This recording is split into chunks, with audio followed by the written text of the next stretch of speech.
कारों को तो हमारे देश के लोगों को, हमारे नागरिकों को खुश रखना चाहिए। तो पाकिस्तान का तो इशू अपने जो अपना लेवल है ना, जो अपना गिरता हुआ लेवल है देश का, उसको बचाने के लिए पाकिस्तान को आगे किया जाता है ना, ताकि है ना पाकिस्तान को इंडिकेट करके एक हिंदू मुस्लिम का सीन क्रिएट किया जाए पब्लिक के बीच में और एक खौफ बना रहे, है ना। सरकार भी नहीं चाहती कि लोग आपस में मिले, है ना। लोग यहाँ खुश वो है जो आर्थिक रूप से संपन्न है, जो इस देश के कानून व्यवस्था को अपने पास रखता है, राजनीतिक रूप से सक्रिय है। जो सामान्य जो आम नागरिक है इस देश का, वो अपने गाँव को भी अपना गाँव नहीं कह पा रहा, वो अपने सामाजिक कोई कार्य करता है। कोई मान लीजिए कोई मानता है कि मैं फला मांस खाता हूँ, तो उसमें हेटेड माना जाता है उसको। कोई कहता है जी मैं माथे पे तिलक लगाता हूँ तो कहता है ये सर्वश्रेष्ठ है, कोई कहता है मैं तिलक नहीं लगाता वो सर्वश्रेष्ठ नहीं है। और जब से मैं कहूँगा कि केंद्र में बीजेपी की सरकार बनी है, तब से हमारे देश की तुलना हर मामले में पाकिस्तान से होती है। शिक्षा की हो, रोजगार की हो, भ्रष्टाचार की हो, भुखमरी की हो। तो इसकी तुलना भी हम अगर पाकिस्तान से करें आज के राजनीतिक माहौल को देखते हुए, तो मैं कहूँगा कि पाकिस्तान भी हमसे अच्छे रैंक पे है। जॉब की बात करें, अब जैसे जॉब पहले करते थे एक बढ़िया स्केल होता था, अब उसी को निजीकरण में लिया एक कौशल रोजगार के तहत, उसके अंदर उसकी पे स्केल जो एक बेसिक है उस पर एक लिमिट दे दी कि इससे ज़्यादा नहीं हो पाएगी, और उसके रही उसकी प्रमोशन की बात नहीं, उसमें प्रमोशन ले पाएगा, तो इससे भी जनता नाखुश है। नमस्कार, मैं आकांक्षा गुप्ता, स्वागत है आपका आपके अपने चैनल खड्डी पंचायत में। आज हम जिस विषय पर बात करने जा रहे हैं वो आज के टाइम पे, आज के दिन बहुत ज़्यादा प्रचलित हो रखा है, यानी कि वर्ल्ड हैप्पीनेस रैंकिंग, जिसमें हमारे देश की रैंकिंग बहुत ज़्यादा ख़राब है। 150 देशों में से हमारा स्थान है 125वां। हम जिसकी कंपैरिजन करते हैं हर बात पर, न्यूज़ में हम जिसको देखते हैं पाकिस्तान को, पाकिस्तान भी भाई हमसे आगे निकल गया है, उसको मिला है 108वां रैंक। तो ऐसे में लोगों की क्या राय है कि भारत को जब इतना खराब रैंक मिल जाता है तो युवाओं की क्या राय होती है? तो चलिए शुरू। सुल्तान खटक है। ओके, अच्छा, वर्ल्ड हैप्पीनेस रैंकिंग में भारत को 125वां स्थान मिला है, इसके बारे में आपका क्या कहना है? देखिए, किसी भी देश को जब अंतर्राष्ट्रीय स्तर पर कोई रैंकिंग मिलती है तो उसकी तुलना हम अलग अलग तरीक़ों से करते हैं। पीछे भी पहले भी दो तीन मुद्दे ऐसे देखेंगे हैं जिनमें कि हम बार बार जो हमारे देश की तुलना है, और जब से मैं कहूँगा कि केंद्र में बीजेपी की सरकार बनी है तब से हमारे देश की तुलना हर मामले में पाकिस्तान से होती है। शिक्षा की हो, रोज़गार की हो, भ्रष्टाचार की हो, भुखमरी की हो। तो इसकी तुलना भी हम अगर पाकिस्तान से करें आज के राजनीतिक माहौल को देखते हुए, तो मैं कहूँगा कि पाकिस्तान भी हमसे अच्छे रैंक पे है। भारत को 125वां रैंक मिला है। इसके कई कारण रहे होंगे। पहला कारण मैं मानता हूँ कि आजकल जो प्रत्येक व्यक्ति है, अगर मैं अपनी निजी भी लेके चलूँ, लेकिन मेरा मानना है कि प्रत्येक व्यक्ति अपने आप को इंडिपेंडेंट महसूस नहीं कर रहा, वो डिपेंडिंग महसूस कर रहा है। वो किसी न किसी के ऊपर डिपेंड है। बच्चा है वो अपने फादर मदर के ऊपर डिपेंड है। 18 साल की एज होने के बाद बच्चा अगर अपने मम्मी पापा के ऊपर अपने आप को डिपेंड महसूस करता है, ग्रेजुएशन होने के बाद, मास्टर डिग्री होने के बाद अगर वो अपने आप को डिपेंड महसूस करता है किसी के ऊपर, तो वो भी एक जो है खुश ना रहने का कारण है। और इसमें ये डिपेंड महसूस कैसे करता है या इंडिपेंडेंट महसूस क्यों नहीं करता, इसका रीज़न है सरकार का फेलियर सिस्टम। सरकार का फेलियर सिस्टम है रोज़गार ना होना, बच्चों को बिज़नेस के लिए आर्थिक रूप से मजबूत ना किया जाना, बैंकों द्वारा युवाओं को, ग्रेजुएट और पोस्ट ग्रेजुएट युवाओं को लोन ना दिए जाना। सरकार जो वादे करती है कि हम इतनी नौकरियां देंगे, इतने रोज़गार बढ़ाएंगे प्राइवेट सेक्टर में, गवर्नमेंट सेक्टर में, उसमें सरकार जो है फेल साबित होती जा रही है। अब जब 2 करोड़ रोज़गार देने की बात थी और वहाँ 20,000 नौकरियाँ आप निकालते हो, 20,000 नौकरियों में फिर आपके पेपर लीक हो जाते हैं, फिर आपका भ्रष्टाचार होता है। कहीं अगर कोई भ्रष्टाचार या पेपर से कोई लीक होने से कोई भर्ती बच गई तो वो हाई कोर्ट में, सुप्रीम कोर्ट में चला जाता है वो केस, वहाँ से बच्चे उदास होते हैं। सोशली भी इफ़ेक्ट रहते हैं कि सामाजिक रूप से भी हमारा देश, देखिए भारत देश जो है जातियों का देश है, और जातीय स्तर पर इस देश में भेदभाव बहुत ज़्यादा बढ़ते हैं। कहीं न कहीं व्यक्ति अपने आप को सोशली भी जो है एक अलग तरीके से देखने का महसूस करता है। जब बच्चे विश्वविद्यालय में या कोई बड़े स्तर पर किसी कार्यक्रम में जाते हैं और वहाँ मतलब कुछ ऐसी बात हो जाती है कि जहाँ बात जातियों पर आ जाती है, सामाजिक चर्चा पर आ जाती है, तो वहाँ जो है schedule caste, schedule tribe, backward class, OBC के बच्चे जो कई जगह है जो अपने आप को जो है उदास महसूस करते हैं कि हाँ हमारे नाम पर या हमारे लिए या हमारे नाम पर राजनीति हो रही है, हमारे लिए ऐसा नहीं कर रही सरकार। ये कई उदाहरण हैं जिनको जो डिपेंड करते हैं कि हम पीछे क्यों हैं, हम उदास क्यों हैं, हम खुश क्यों नहीं रहते। अभी हम बात कर रहे हैं एक सर्वे की, हैप्पीनेस सर्वे की, तो उसमें पाकिस्तान आगे है। मैंने आपके चैनल पे बोल दिया कैमरे के सामने कि पाकिस्तान अच्छा चल रहा है, अगर हमसे आगे तो अच्छा चल रहा है। वहाँ कुछ न कुछ चीज़ें लोगों को ठीक मिल रही होगी, इसलिए वो लोग खुश हैं। भाई लोग जहाँ के लोग खुश होंगे उसकी रैंकिंग अच्छी आएगी, जहाँ के लोग खुश नहीं उसकी रैंकिंग ख़राब आएगी। हमारी रैंकिंग ख़राब है। हो सकता है कल को मुझे ही लोग आपके कमेंट में ये कहने लग जाएं कि तुम पाकिस्तान चले जाओ। भाई मतलब हर नेगेटिव चीज़ में जब हम देश की सरकार से सवाल करते हैं, क्योंकि सरकार से ही सवाल बनेगा, जो सत्ता है सत्ता से ही सवाल किया जाएगा, तब लोग कहते हैं कि तुम पाकिस्तान चले जाओ। भाई अब हम कहाँ जाएँ, अब बताइए, पाकिस्तान तो हमसे अच्छा चला गया। बात करते हैं एक तजुर्बेदार इंसान से और जानते हैं कि उनकी क्या राय है जब भारत को वर्ल्ड हैप्पीनेस रैंकिंग में इतना ख़राब स्थान मिलता है। तो सर आपका क्या कहना है वर्ल्ड हैप्पीनेस रैंकिंग में भारत के इतने खराब प्रदर्शन के बारे में? विश्व स्तरीय जो शोध होते हैं वो शोध भारत का लगभग सच्चा आंकड़ा प्रस्तुत करते हैं, क्योंकि वो किसी अन्य संस्था से या व्यक्तिवाद से या यहाँ की क्षेत्रीय जो समस्याएं हैं उनसे ग्रस्त नहीं होते।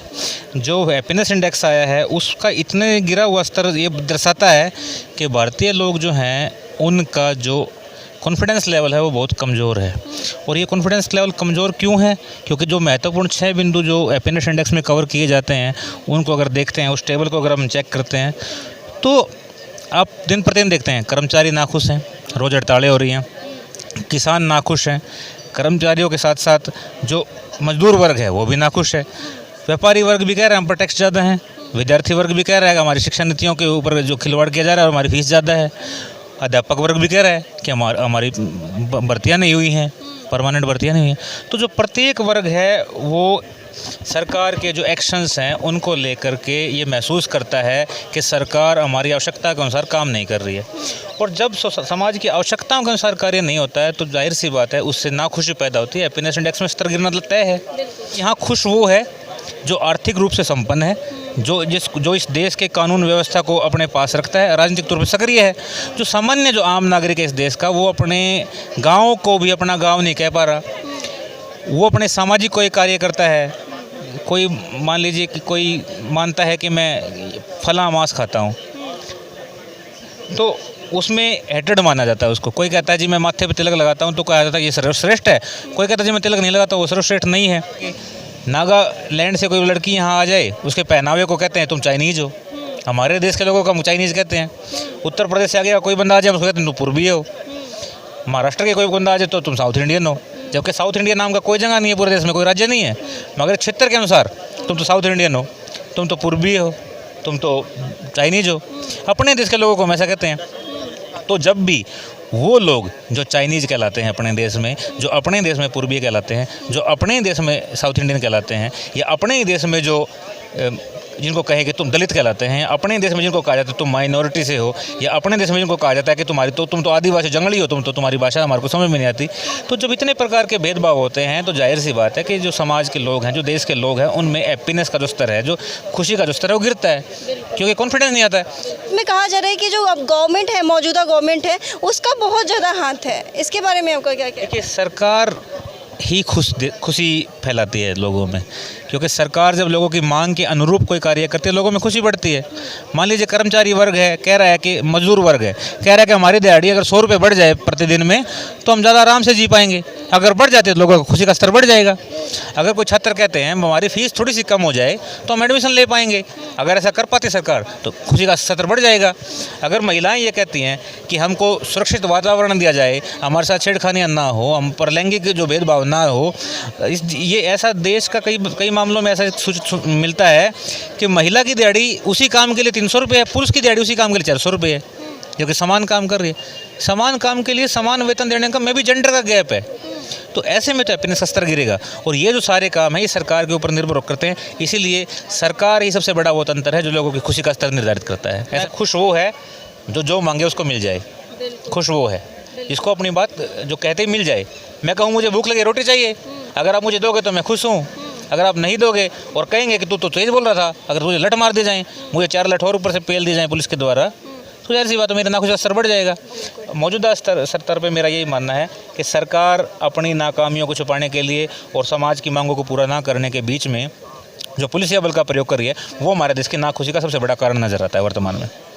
बहुत सही। मौजूदा स्तर पे जो रोजगार का भारत में जो इंडेक्स देखा जाए तो वो बहुत ज़्यादा ख़राब है।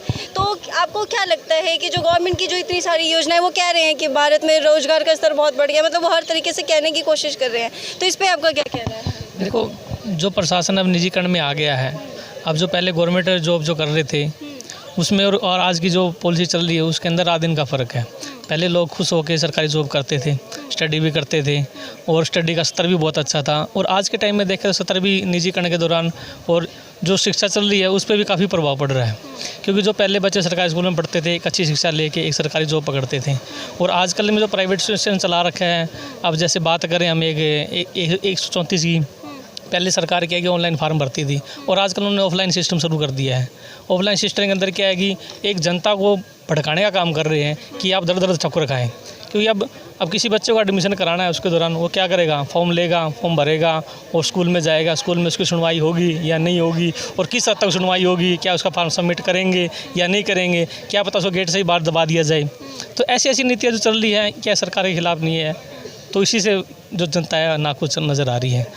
ठीक है, और उसी बात पे अगर हम जॉब की बात करें, अब जैसे जॉब पहले करते थे एक बढ़िया स्केल होता था, अब उसी को अगर निजीकरण में लिया है एक कौशल योजना के तहत, उसके अंदर उसकी पे स्केल है जो एक बेसिक है, उसको एक लिमिट दे दिए कि इससे ज़्यादा नहीं हो पाएगी और उसके रही उसकी प्रमोशन की बात ना ही उसमें प्रमोशन ले पाएगा, तो इससे भी जनता नाखुश ही है। तो यही हम बोलेंगे इसमें। आप बताइए, हम लोग ना हर बात पे पाकिस्तान से कंपैरिजन करते हैं कि पाकिस्तान आर्थिक रूप से हमसे ज़्यादा नीचे चला गया है, वहाँ पे लोग बहुत ज़्यादा खाने के लिए लूट मार मचा रहे हैं। अब ऐसे में भी भाई वहाँ के लोग इतना करने के बाद भी हमसे खुशी में हमसे आगे जा रहे हैं, खुशी के इंडेक्स में, इस पर आपका क्या कहना है? देखिए, पाकिस्तान से तो हमारा कोई लेना देना नहीं है, क्योंकि वो अलग देश है और हमारा अलग देश है।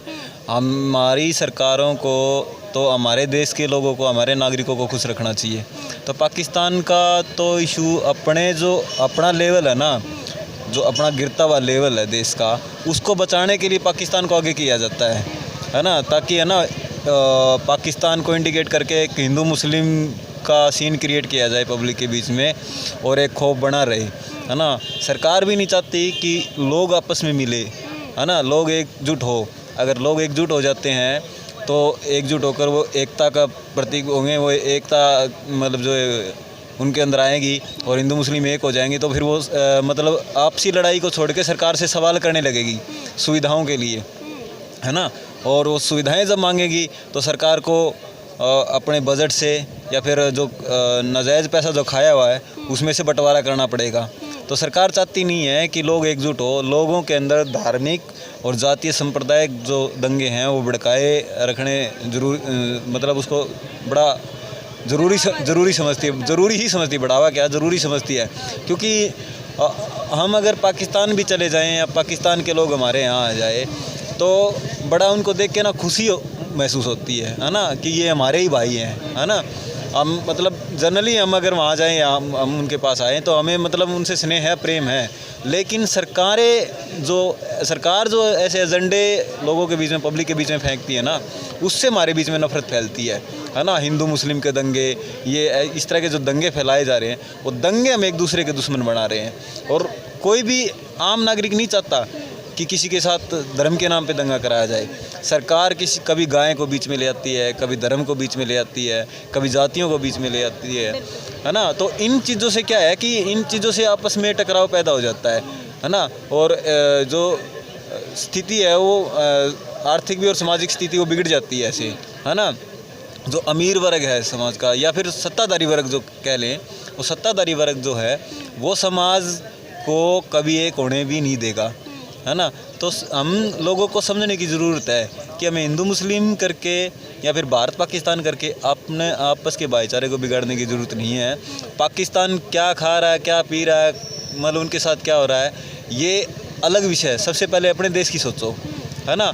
हम अपने देश का हालात इतने ख़राब है, हंगर इंडेक्स हमारा बढ़ गया है ना, हम भूखमरी का शिकार हम होते जा रहे हैं, बेरोज़गारी का शिकार हम होते जा रहे हैं, संसाधनों की कमी हमारे पास होती जा रही है ना।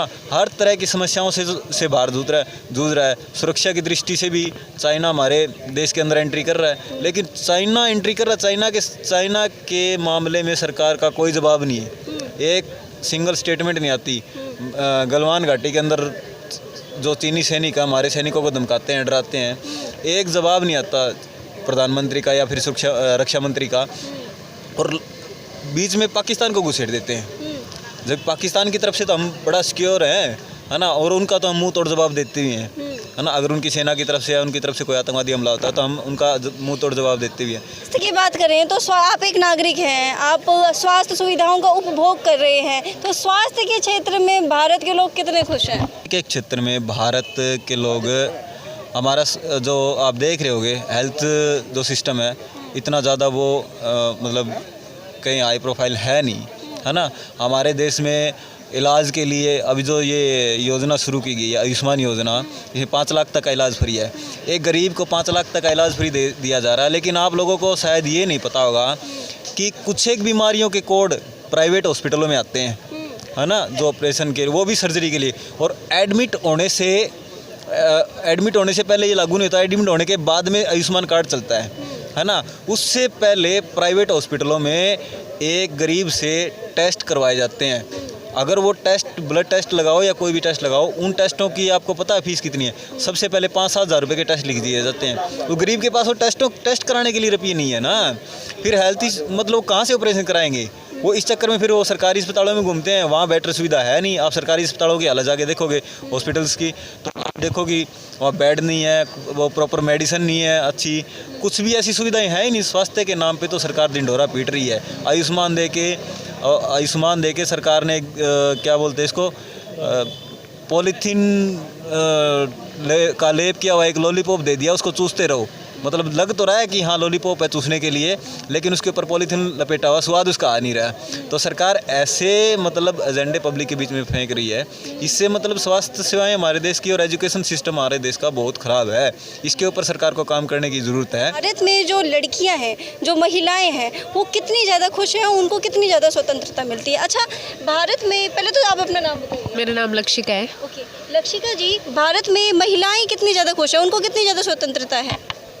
स्वतंत्रता के नाम पे महिलाओं को कुछ भी नहीं दिया गया है। स्वतंत्रताओं के नाम पे वही पुरानी दकियानुसी सोच को महिलाओं के ऊपर बार बार, हम उसको ये बोल सकते हैं कि उसका मॉडर्न वो बना के थोपा जा रहा है। चाहे आज के ज़माने में भी बेशक महिलाएं शिक्षा के क्षेत्र में थोड़ी बहुत तरक्की कर रही हैं, या किसी भी क्षेत्र में महिलाएं तरक्की ज़रूर कर रही हैं, लेकिन वहीं पे भी उनको हर तरीके से उनका उत्पीड़न किया जाता है। चाहे वो शैक्षणिक संस्थानों में हो, चाहे वो उनके वर्क प्लेस पे हो, हर जगह पे महिलाओं का शोषण हो रहा है। जहाँ तक बात स्वतंत्रता की है, तो महिलाओं को आज़ादी के मायने अगर हम देखें तो महिलाओं के लिए अब तक भी महिलाएं पूर्णतया आज़ाद नहीं है, या हम आंशिक रूप से भी महिलाओं को आज़ाद नहीं बोल सकते, क्योंकि कोई भी महिला है वो किसी भी क्षेत्र में अगर वो अपने आप को अपना प्रदर्शन करना चाहती है, तो हर उस क्षेत्र के लिए उसको उसके घर के, उसके समाज के आसपास के वातावरण के अनुसार और पुरुष प्रधान जो सोच है उसके अनुसार ही उसको अपने जो रुचि का क्षेत्र है वो चुनना पड़ता है। वो महिला अपने जो राजनीति में अगर हम देखें तो राजनीति में महिलाओं की भागीदारी बिल्कुल ज़ीरो है, क्योंकि अभी फ़िलहाल ही में सरपंच के लिए इलेक्शन हुए हैं, तो जहाँ पे रिजर्व सीट आई कि फ़ीमेल के लिए रिजर्व है, वहाँ पे महिलाओं को मोहरा बना के, हम ये बोल सकते हैं कि मोहरा बना के राजनीति के लिए प्रयोग किया गया पुरुष प्रधान समाज द्वारा। बाकी महिलाओं के लिए आज़ादी अभी भी एक स्वप्न ही है। अच्छा, मतलब आज कुल मिला के आज का जो वीडियो का निष्कर्ष है ना, वो ये निकल रहा है कि हमारे पास सवाल बहुत है। मतलब हमें इतने सारे सवाल मिल गए कि ये चीज़ें हो रही हैं, ये चीज़ें मौजूद हैं, लेकिन इन सवालों का हल कब मिलेगा ये देखने लायक बात होगी। और ये अगर इन सवालों का हल अगर भारत के लोगों को मिल जाता है तो शायद हैप्पीनेस इंडेक्स ही नहीं, बाकी जितनी भी इंडेक्स हैं उसमें हमारा भारत भी आगे आएगा। चलिए, आज के लिए इतना ही, मिलते हैं अगले कार्यक्रम में। मैं आकांक्षा गुप्ता, नमस्कार।